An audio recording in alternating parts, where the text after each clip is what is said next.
here. Yeah. Okay, so this is the brake hose clamp. It has this hex key. All you got to do is get this screw completely out.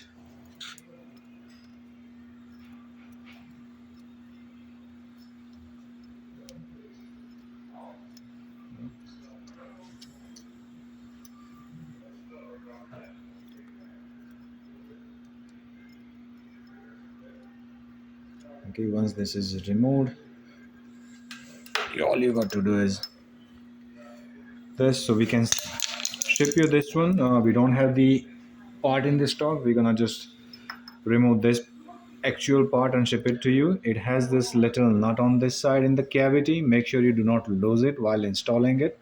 All you got to do upon receiving is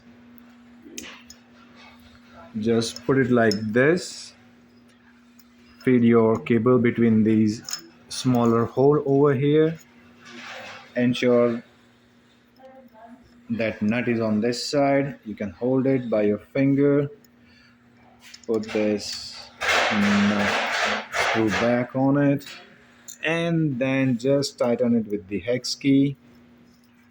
And once this is done, your brake hose will stay in a place. It will have a little play because the hole is bigger, but this is how the routing goes. So we will be shipping you this little bracket. Thank you.